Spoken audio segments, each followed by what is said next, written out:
In the name of the In the name Father, of the Son, Father, of the the Holy Son, of the Spirit. Holy Spirit. Amen. Come, Holy Spirit, fill the hearts of your faithful, and enkindle in them the fire of your love. Send forth your Spirit, and they shall be created, and you will renew the face of the earth. Lord, by the light of the Holy Spirit, you have taught the hearts of your faithful. In the same Spirit, help us to relish what is right and always rejoice in your consolation. We ask this through Christ our Lord. Amen. Amen. From the Holy Gospel according to Saint Luke. Glory Glory to you, to you, Lord. When the days for Jesus to be taken up were fulfilled, he resolutely determined to journey to Jerusalem, and he sent messengers ahead of him. On the way, they entered a Samaritan village to prepare for his reception there, but they would not welcome him because the destination of his journey was Jerusalem. When the disciples James and John saw this, they asked, "Lord, do you want us to call down fire from heaven to consume them?" Jesus turned and rebuked them, and they journeyed to another village. The Gospel of the Lord. Praise To to you, you, Lord Jesus Lord Christ. Jesus Christ. The 3 pointers for today's Gospel. Number 1, as Jesus was setting out for Jerusalem, he was aware that the time of his sufferings, passion, and death has begun. People were already beginning to reject him. Number 2, Jesus took all these rejections as part of fulfilling his Father's will. He knew and was determined not to be distracted and discouraged by these rejections. Number 3, when we serve God in our lives, do we get discouraged easily and even giving up when faced with oppositions and obstacles? Amen. Amen. Amen. Thank you very much, Tita Lynn. So today's gospel is about Jesus was rejected. No, he was denied of Samaria. No, going to Samaria, he was denied, and then James and John wanted to, wanted vengeance. So, but Jesus told them no. So Jesus' decision was to go to the next town or to go to the other town. So in other words, no, in today's modern life, no, how do we handle rejections in life? Yeah, and how do we handle? Is it a tooth for a tooth, or you raise hell because what they did to you? I have read one time, no, na if you were hurt, no, or you seek revenge because you were hurt, that means that you were hurt because your ego was hurt. Yun ang sabi. It's your ego that was hurt. But if you are humble, just like what the example of Jesus, no, telling us, no, be humble, no, never mind, no, just go to the next town and there proclaim the gospel, just like Jesus. So James and John, these are for Vineyards. So um, uh, is it bothersome? Is it bothersome? Is it plain and simple? I'm sorry for the language. No, stupidity, racist. Sure, all of those things are a result of James and John being so upset about what the townspeople did to them. So sure, of all these things, as a result, James and John, and they are called the sons of thunder, cry out, "Lord, do you want us to call down fire from heaven to consume them?" Yun, vengeance yun. So can we hear echoes of this cry up to the down to the ages, itong modern life natin. Wherever people have been unjustly treated, excluded, looked down upon. They experience naturally enough feelings of hatred and a desire to get back. No, human nature is human nature. So correctly enough, they will say that their family or their race or their country was offended, and so they, with justification, react. Very, very common ito ngayon. Is very, very common sa modern life natin. No, what's going on around us talaga. So, but Jesus turns only to rebuke them. Yun. Jesus turns only to rebuke them because following him in his way of non-violence. So non-violence is more important than race or country or ethnic group. Our feelings for him have to go beyond even our justified feelings for these good things. So ito, we will follow what Jesus did, no, in facing with the rejection. Be humble, be humble, and just go to the next town, because all of us have experienced this rejection or hurt, all of us. So it depends on us how we handle it. But of course, the best thing is to, not vengeance, but go leave the scene. Yun ang ano leave the scene. Kung may nag-ano sa'yo is just leave the scene. Or in case of today's gospel, no, go to the next town. Amen. Amen.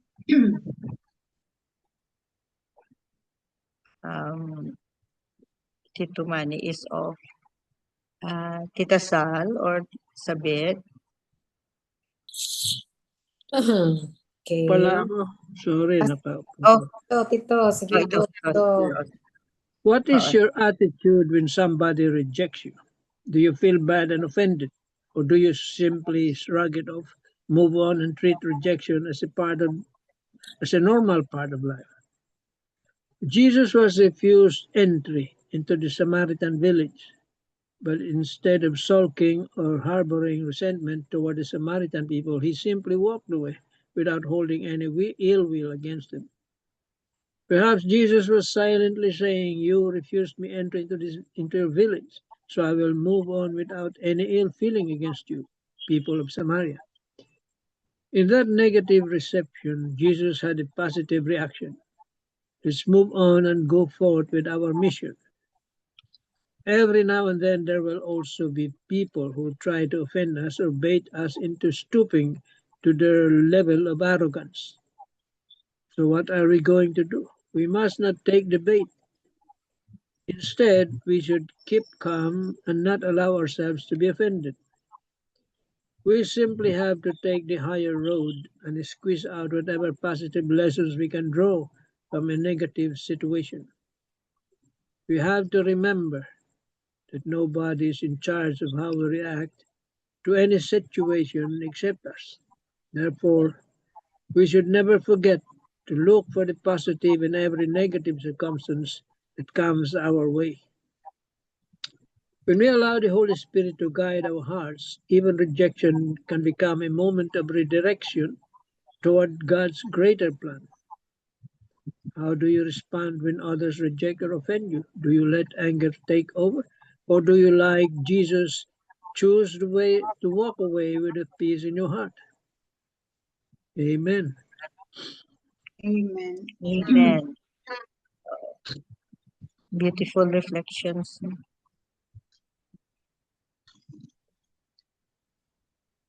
Okay, go ahead. Thank you, Tito Mans. So, Tita Sal, Tita Sabit, how do we react to rejections? Tita Sal. Yes. Reacting to rejections. I'm a proud person, so I admit that. And I know when people don't like me. And so if they don't like me, then my usual answer is, I don't like you too. But I know that's not Christ's way. Christ's way is just move on. Don't put any ill feelings about these people. But I know I'm a sinful person, so I just stay away from these people who don't like me because I don't want friction. And so if you don't like me, then that's okay. I'll move on to the people who loves me. Um, what I would normally say, I know that is not right, but what I would normally say is, I don't care. But there's pride in that, I know. Yeah. So much pride. And I know that's not the right thing to do. And I'm still working on myself. If I may share, um, when you said a tooth for a tooth, Tita MJ, it reminded me at that time when the conflict between me and my husband was so severe, and my father-in-law meddled, and he told my mother, so is it really that way? Is it really a tooth for a tooth? So my mom told him at that time, it's not that it's a tooth for a tooth, but our daughter is our daughter is a woman, so she doesn't have the strength to fight with your son. So I know there are lots of things that has happened between me and my husband, but however, as times go by, I am being humbled down by the years of experience. But still, I still have my pride. I'm still prideful and I'm working on it. The good thing is, um, we try. We try our best to change for the better, if not for the best. Amen. Amen. Amen. Thank you, Tita Sal. Welcome. Just be humble. Humility. You know, humility. Leave the scene. Yun. Yes. Sabit. Okay. Good evening, everyone. I will Evening. read the reflections of our In His Steps, no, our community's guide, the gospel for today. The title is Changing Hearts, no? Changing Hearts. Pope John Paul II was shot in public in Vatican City on May 13, 1981. He was struck 4 times while entering St. Peter's Square. What pain it must have been for the whole Catholic community to have seen their most beloved leader and pastor shot to the ground. The attempted assassination was an outright rejection of him and what he represented. Becoming a youth leader in my community meant I had to show love to different kinds of youth. I had to know, understand, and love them, whether or not they accepted me and my love. Today, I am reminded of how Jesus faced rejection, not with violence, but with patience and kindness. His wingman disciples wanted to take a chance on them. Their sense of entitlement gave them the urge to fight for their leader. Jesus taught otherwise. I realized that it is up to God to change hearts. I am a mere instrument of His love. Our faith is not about proselytizing, but about inspiring others. We merely show and share our faith and hope that through the process, others learn to accept, understand, and adapt it in their own lives. 2 years later, the Pope confronted an utmost rejection with genuine acceptance and forgiveness. He went to visit his tutor in prison and forgive him. No? Amen. So, nice, no? And even, I remember that. yeah, Pope John Paul, no, is one gid siya. The model, no, or the living one gid siya. Forgiveness. Forgiveness, no? Imagine the one who shoot, pinaano niya, no? Forgive niya yung shooter. It's very hard, no? Even we cannot imagine how he did that, but this all will inspire us na even though how pains we encounter, no, and not only yeah, we believe that God also forgive, no, for all who caused his suffering because of his love for all of us. So I always be reminded of for those people who yung ano sa akin, a lot of rejections na I cannot stay in this profession for 34 years. No, rejections every day, no, because I'm a salesperson. So there are a lot of rejections, no, in our field, but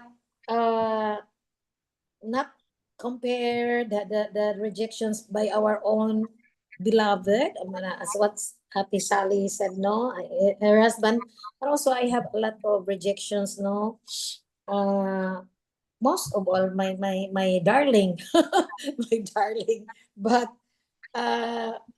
when I shared that to my manager before, no, that was long time ago na, because I always give the person who have I really accept, no, my husband, even though yung ano na best, yung mga friends ko very close to me will said to me na martir daw ako, no, martir ka na, but yes, I really I was able to forgive, no, and I was able to handle everything. Now, when my boss knows what I am suffering, no, 7 years, I did not share to her na I have a problem with my husband being gambler gid siya, grabe, no, from a very no vices, but when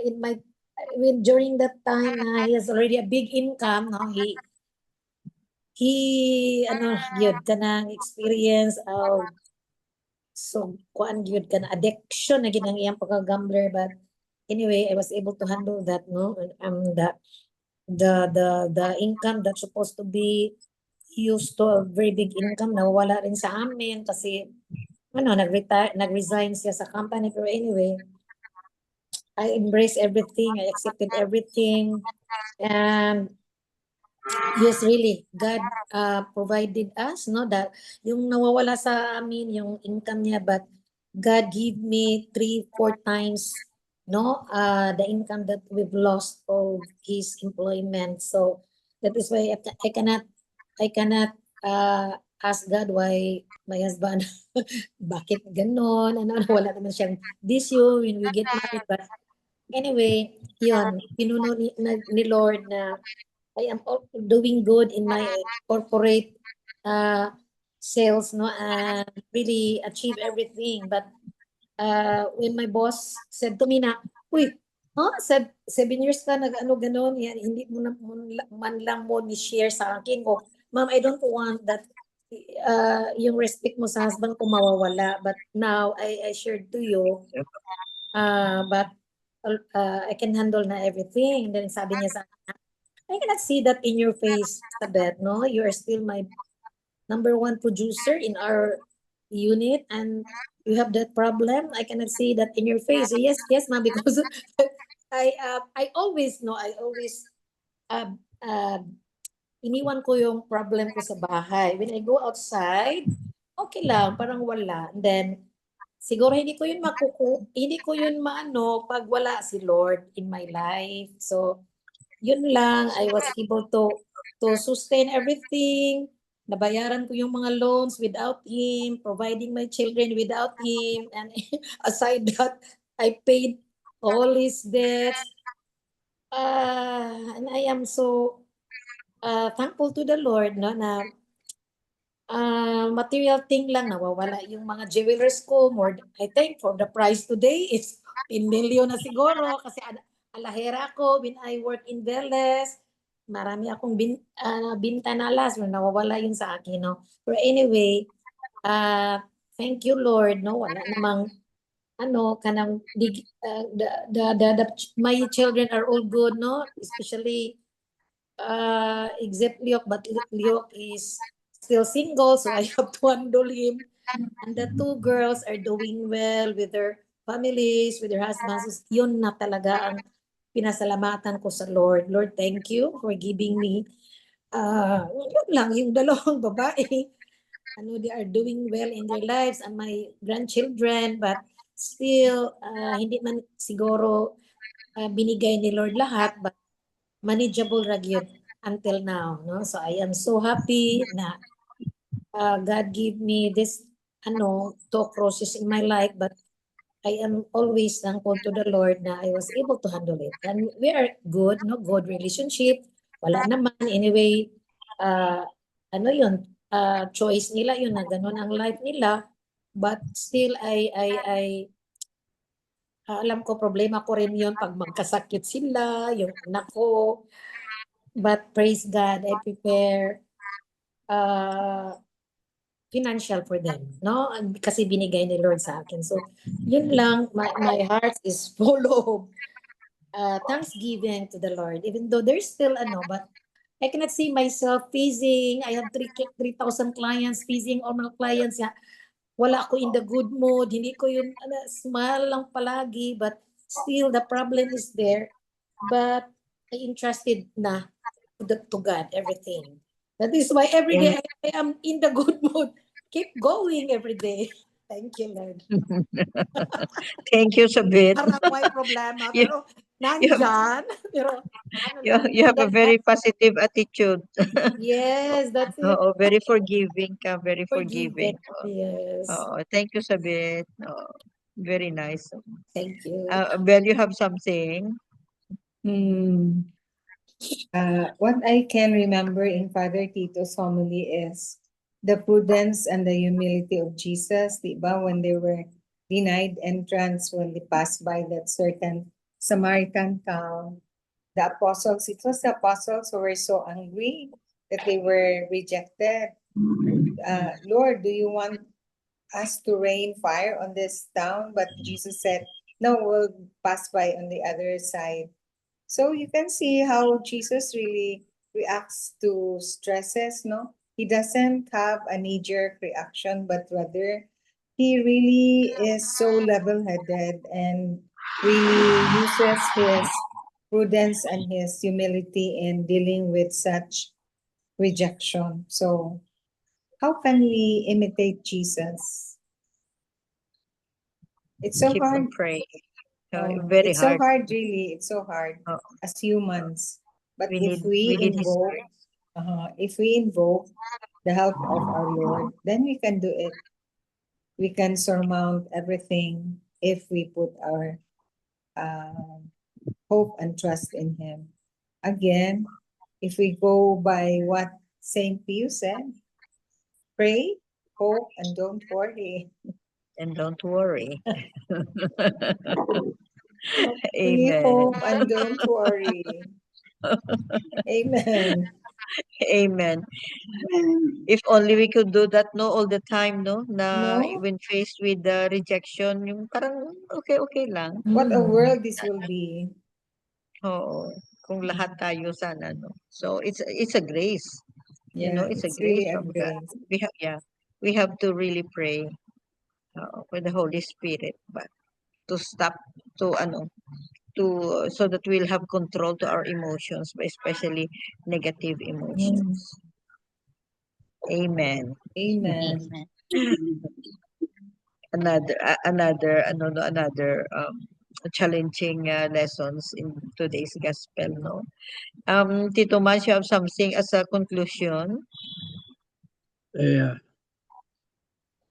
Well, it's a natural human reaction, sabi nga, no?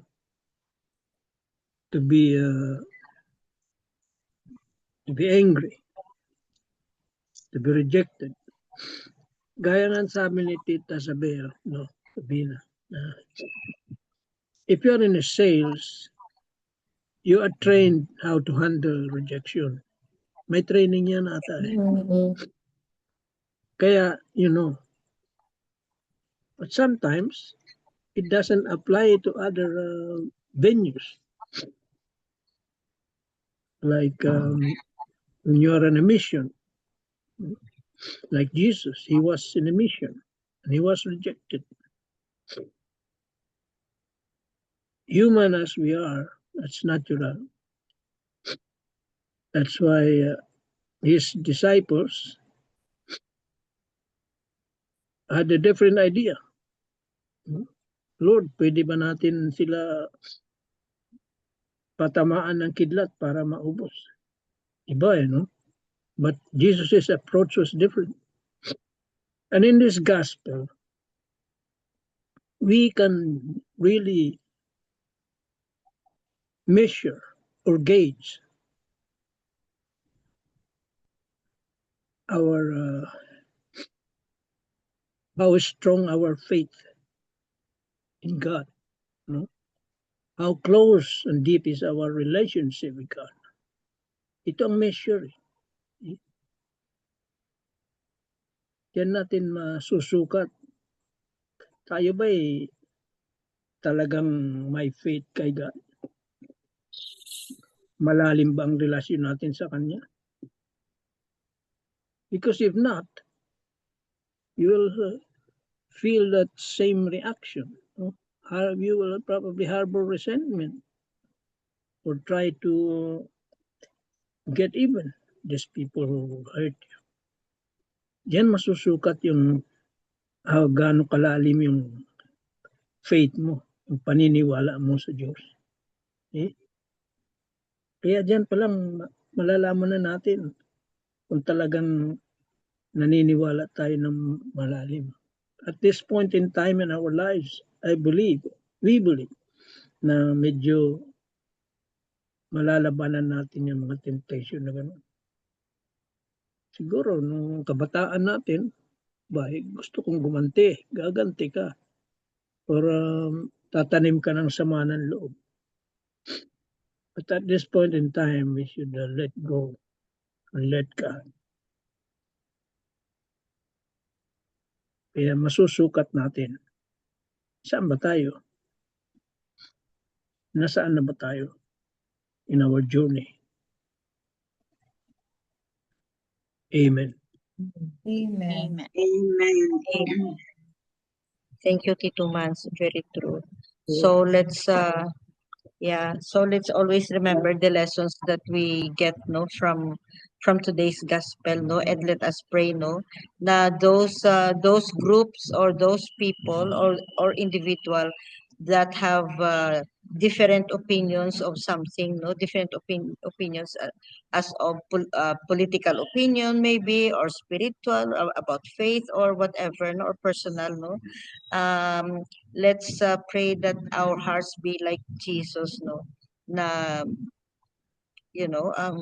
full of humility, and then um, full of humility and forgiveness for those who have hurt us. Yun lang. And let's pray for world peace. Let, let us pray for world peace, especially peace in the Philippines and peace in the US. Dito sa US. Amen. Amen. Let me just add a little. Kagaya sabi ni Tita Sally, still it is pride. Pride pa rin. Pride Kaya pa nga, rin be humble sa tayo. atin. Nagtutulak sa atin na gumanti or whatever. It's pride. Mahirap alisin ang pride. Ay, Masarap very yan. challenging. Very challenging. Pero doable. Amen. Amen. Amen. So thank you very much for the reflections, for the sharing, for the wisdom. Thank you very much. Miguel Belen. Yes. Righteous Father, we thank you that you shower us with your favor and always do what is best for us. We are so blessed because of your grace. We thank you for the truths we have learned today. May your grace be with us always. In Jesus' name, amen. Amen. Amen. Amen. And all together, please, glory be Glory to the be to Father, the the Father, Son, the the Son, Son, the the Holy to the Spirit, Holy Spirit, as it as was it in was the in the beginning, beginning, now, now and and Now ever shall and be, shall world for without without end. end. Amen. amen. In the In name the of name the of the Father, Father, the Father, Son, the Son, the and the Son, Holy and the Spirit. Holy Spirit. Amen. Amen. Amen. Thank you very much. God Good Thank night. you. bless. Good Love you night. guys. Good Bye. night. God Bye-bye, Bye. everyone. bless.